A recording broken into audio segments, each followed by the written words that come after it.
we'll go ahead and just start with, the most upfront question. Could you tell us a little bit about yourself, how you got into music and some influences in your life?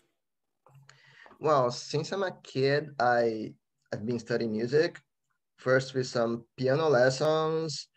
And although my parents aren't musicians, but they understood that it was important to give music education to children. So I started having piano lessons, some choir at school.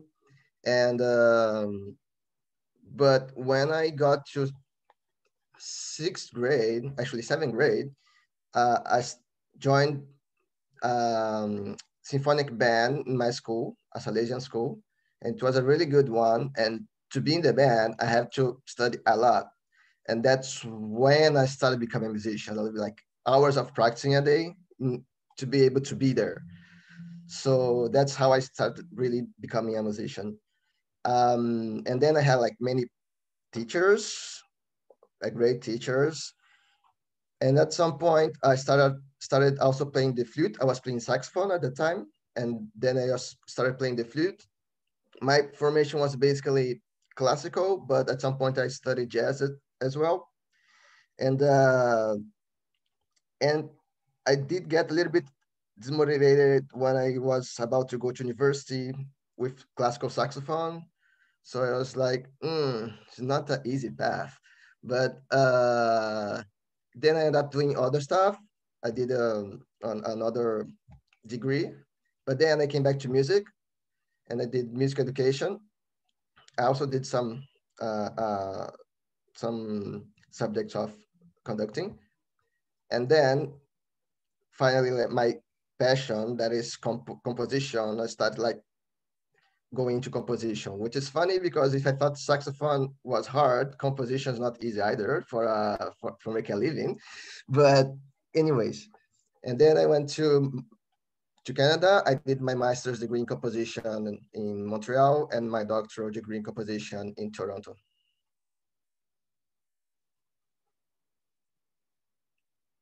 And you're currently in Toronto? I'm currently in Toronto and now I'm teaching here. Nice. Um, I think it's always fun whenever you hear, especially as a saxophone player, that someone came up playing saxophone also. I feel like a lot of our experiences probably echoes that of yours, where um, we got into a band early and like had to practice and went up through the school system. Things I didn't know that I think are really interesting. That you also played flute and you got into jazz and you got a different degree. What was the other degree in? Management. Oh, that's actually probably very helpful. I feel. Have you I, found that you've I learned did work in a anything? bank for a couple of years, the 3 years or so, Oh, nice. but then I gave up to study music. Do you think any of those skills that you learned from your management degree or your experience at a bank have transferred back into your composing or your musician life? Well, not directly in composing, but I can say that I am maybe a better organized person now, that I know like I can set my projects, my goals, and go for it better than just dreaming. So yeah, and that's one of the things. Like when I did my project to come to Canada, I had to quit my job in Brazil.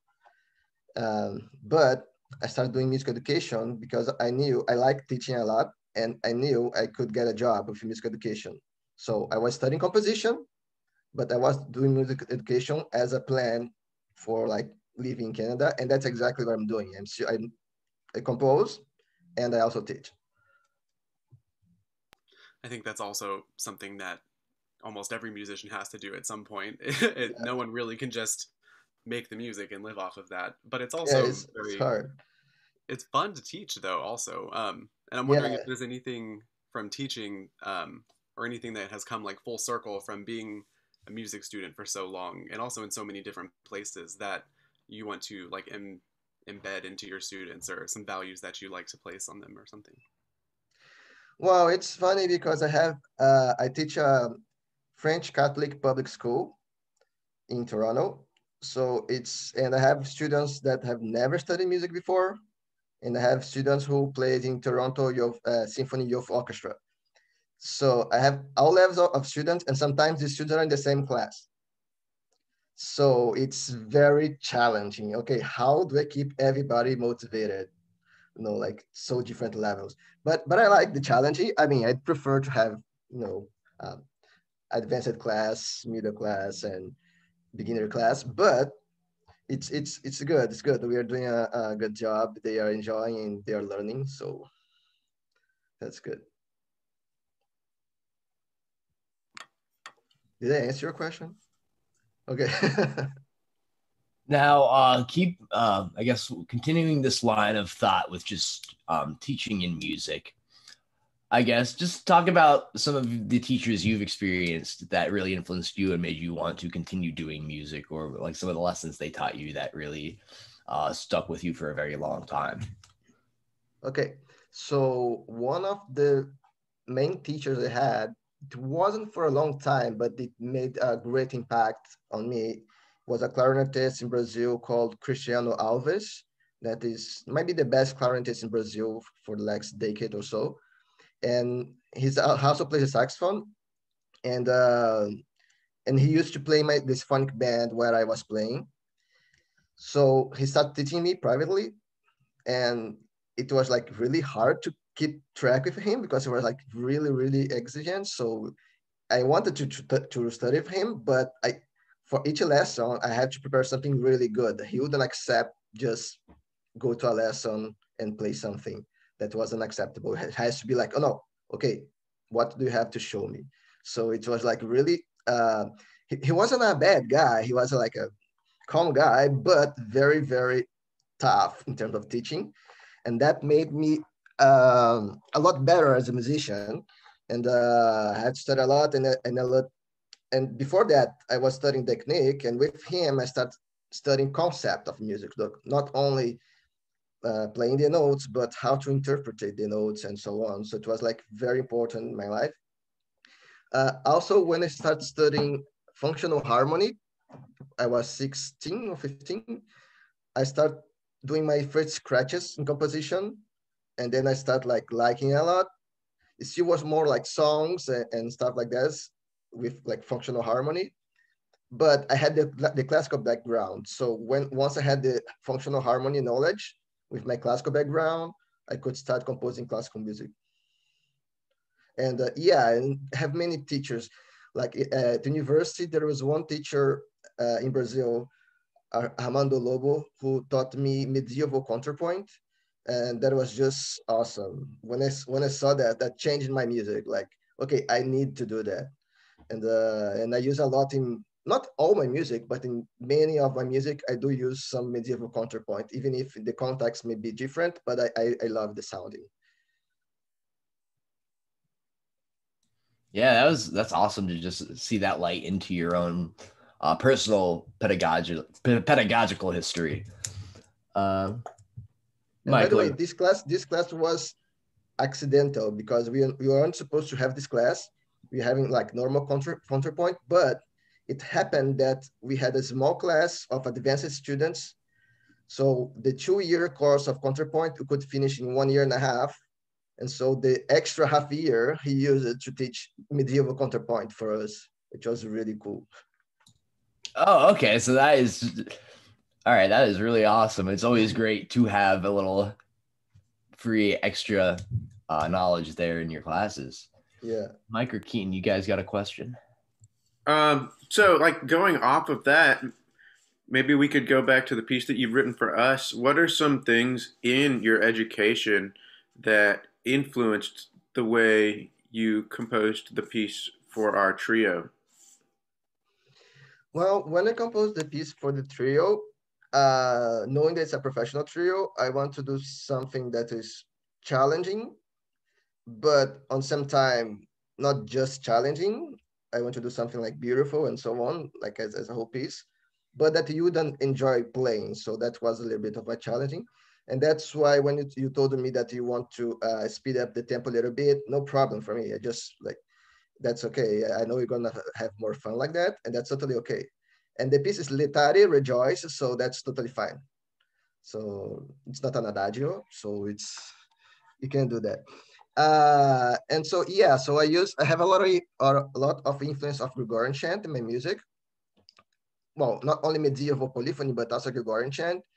And in this piece, I only use the motive. I didn't use the whole chant. Sometimes I use the whole chant in my pieces as a main theme or something like that.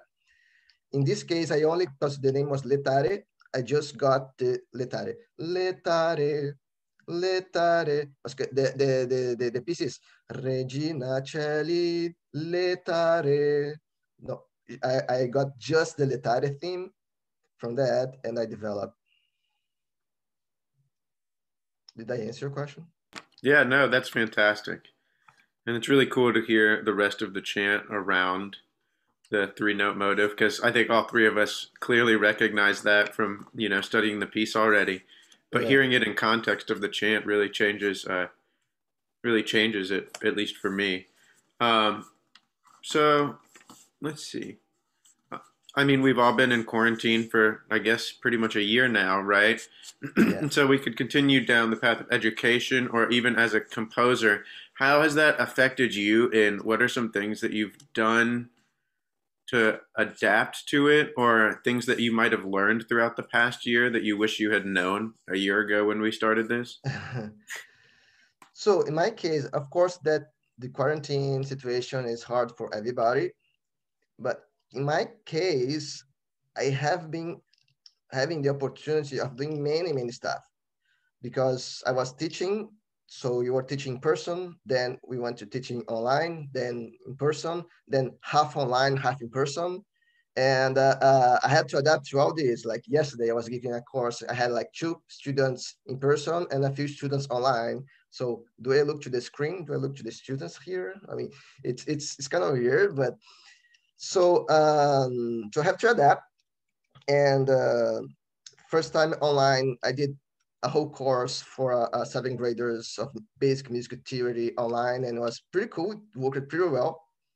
And then I also developed like Google Forms exercises online, so they could do. Usually, what happens that I wrote the theory books and exercises for the school, and now I have to adapt everything to online form because the students weren't there. So, but it did work pretty well. And what was more challenging was the ensemble practice. Because the theory practice, well, it's not ideal to do online, but you can do it. But with the ensembles, we tried different softwares to see if you could rehearsal online, but we couldn't. So one thing that we found is called Soundtrap. So it's you can record each student online in the same project. So we put like a MIDI or a metronome, something, and you ask them to record. That's one thing of the things that we done. And also I started join, we started actually a virtual choir called the Brebeuf Virtual Choir. And I started developing my skills in editing video and audio. I had some, but then I got better. And I used these skills also for the school. So for example, we weren't allowed to play wind instrument at school. So the wind instrumentists had to record at home their own parts.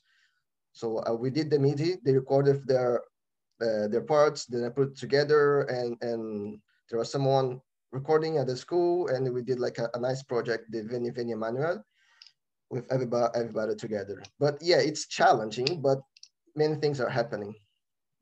Just one more thing too is the piano exercises. We used to have wind instruments for 7th and 8th graders, and all of a sudden, no wind instruments and no singing. And then I said, okay, what I'm gonna do 75 minutes with 7th and 8th graders with no singing and no instruments. I mean, 75 minutes of theory every day is not gonna work. So, so we bought mini keyboards, so a lot of mini keyboards, and okay, that's fine. Now we have keyboards for the students, but we need exercises, and exercises as a class, not just like a piece of piano go study, because most of them have never studied piano before, and they are all together. They're like 25 students at the same time. So so I wrote my own exercises like from beginning then more advanced and so on. And I also put it online, and we are doing, it's working really well. Yeah, I remember you had showed us a like multi-track video of your students performing when we Yeah. were first talking back in January, and it was really fantastic, and it was cool to see how an educator had like, you know, found tools to allow the students to continue making music even though we're all so far apart. As a composer, how do you feel about everything going on, and how has that affected your ability to work with artists? Well, firstly, being a composer is helping me a lot in my teaching because all those things that have to do the arrangements for myself or and so on. So it's not a problem, and I like doing that. So if I wasn't a composer, that would be a problem. But so that first is helping me with that, and otherwise, yeah, at the beginning of the pandemic, it was harder because we had some nice projects that just got postponed, and we don't know if one day we're gonna have it then back or not. But I think people start getting used to it, so more things online start happening. And yeah, so I've been composing.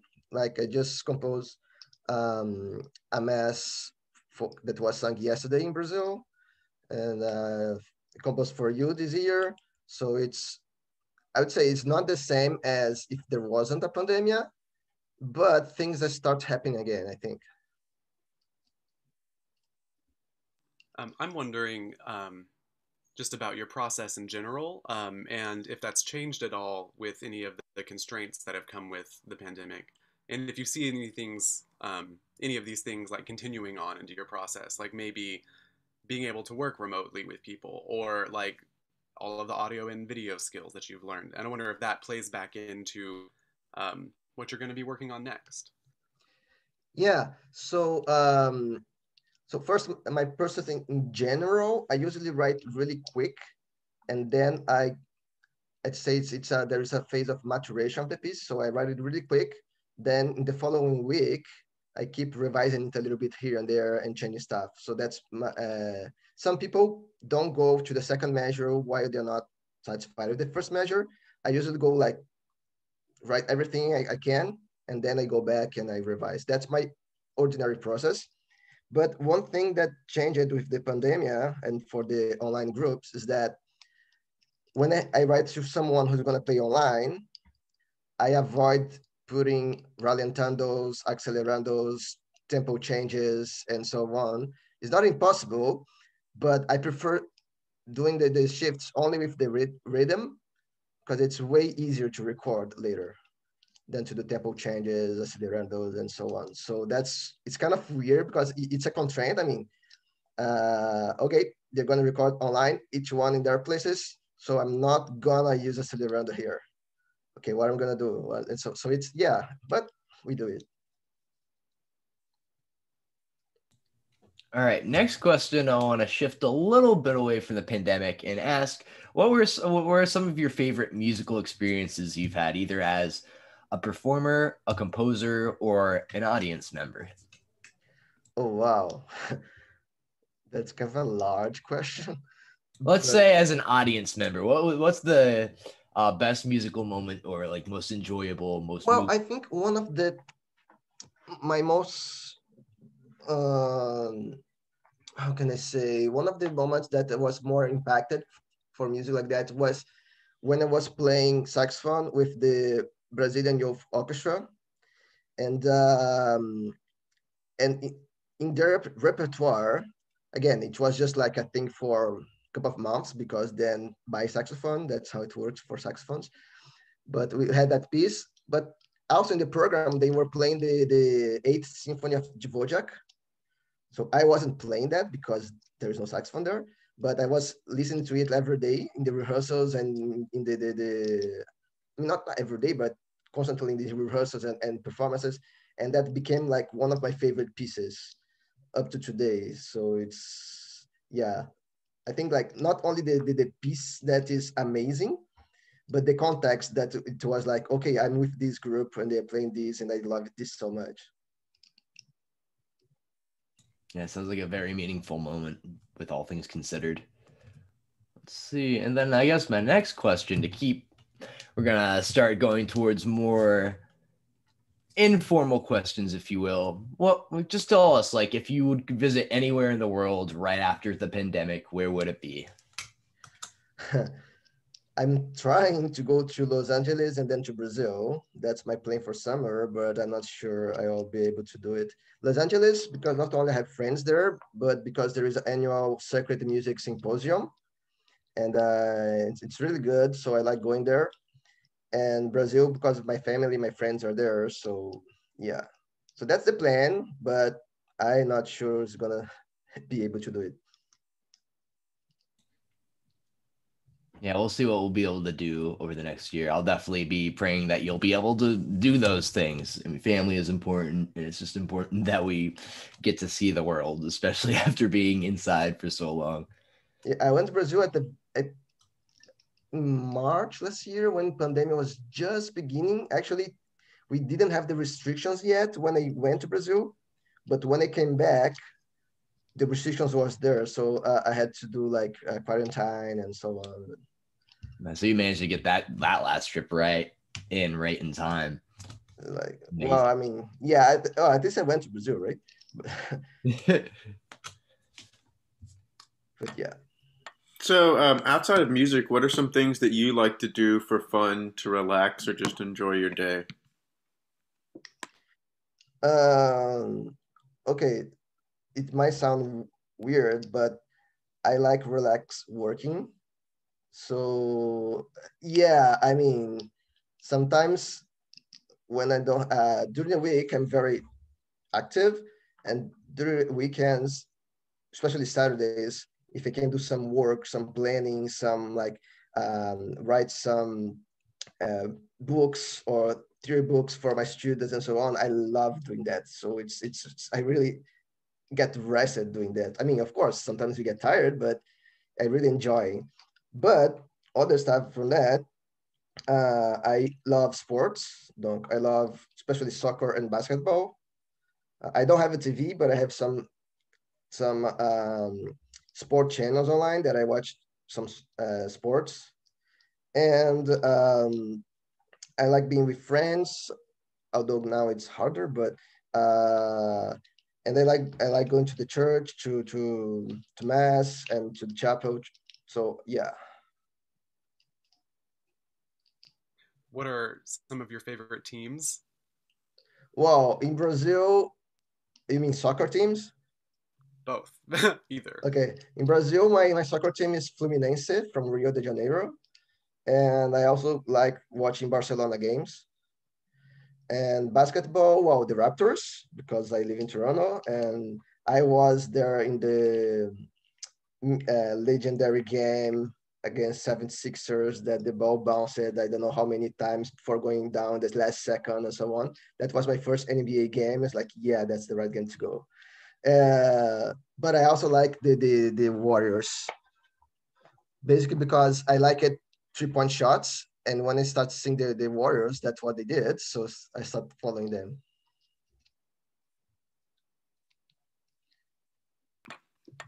You mentioned going to church, and our piece is inspired by sort of liturgical music, and you composed a mass. So, could you talk a little bit about how all of that has had an influence in your life, both musical and personal?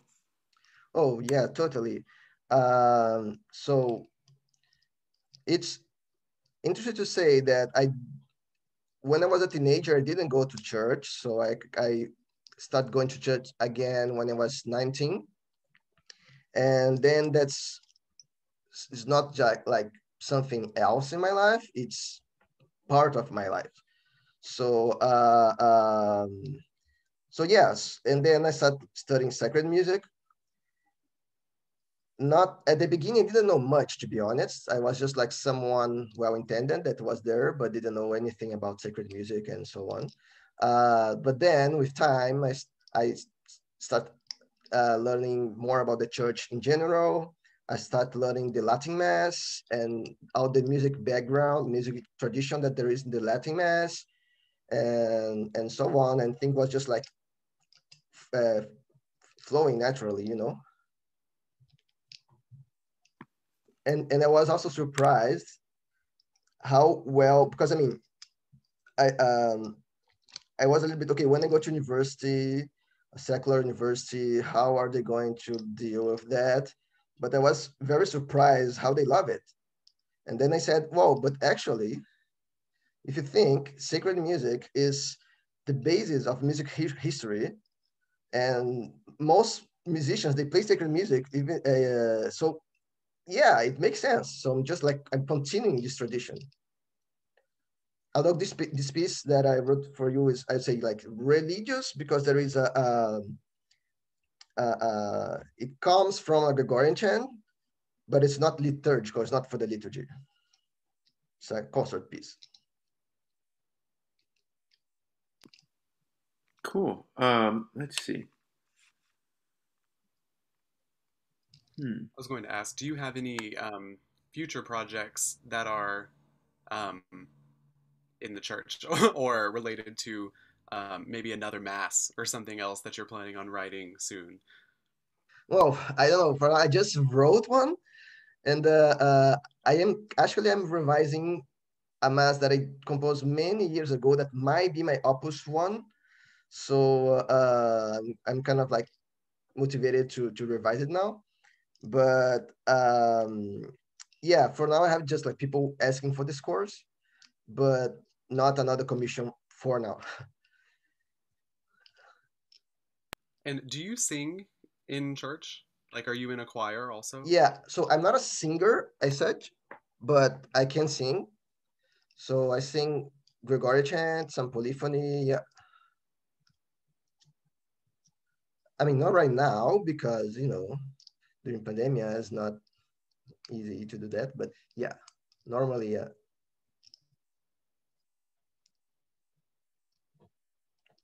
I think if you turn your mic on, it's gonna be easier. Sorry. Um, do you, this is completely unrelated in some kind of ways. Um, what's your favorite kind of food? Like, what do you like to eat? Oh, oh wow. I'm not a good cook, first of all. So I'm kind of easygoing because if I can eat my cooking, my food, I can eat almost any food. But I well, as a Brazilian, I am a meat eater, so I like eating meat a lot, barbecues and stuff. And I also like some desserts made by fruits. That is some, well, especially in Brazil, I remember some that they miss me, but that's okay. I mean, I miss them. In French is the opposite. Okay. Uh, so I'm meat eater and I like desserts, especially when they have some kind of fruit flavor and so on. Um, and you also, we haven't I really like talked. cheese too. I like Oh, cheese. cheese is so good. Yeah. Well, I lived in France, so Ah, when, yes. tell us about that. When did you do that and for how So long? when I was doing my other degree, the management degree, I started doing Brazil, but then I finished the last year in France. So I learned how to eat cheese. What part of France were you in? Aix-en-Provence, so in the south. Yeah, I've only heard beautiful things about that region. it's There's a lot of beautiful. pieces Yeah, written about it, very actually. sunny. A lot of music going on too. Um, do you have any pets, or did you have any pets growing up? I used to have a dog, a beagle, but now no. I'd like to have now, but I live in a small apartment, and I don't, and I live alone, so I don't think my dog. See, I have dog now. It could be a good idea, but I'd love to. It's always hard in the apartments because you want them to have space to run and be able to go outside, but it's a lot harder, especially like as musicians, sometimes we're just gone for long periods of time, and so it just makes it not as easy. Um, we did this with someone else, and I thought it was pretty funny. What are outside of like pet animals? What are some of your favorite animals? Oh, uh, okay. Outside of pet animals, that's a good question. Well, I don't know how to say in English, but there's one called Arara Azul, the blue Arara. I don't know how to say it. It's specific from Brazil. It's like a really, really beautiful bird. Um, blue. That's why the name blue. Uh, I think Keaton is Googling it. I can see Very his face. pretty. Yeah, it's really good. I also like kangaroos. Actually, I lived in New Zealand, so yeah, I keep. Where all have you lived? I feel like you've been all over.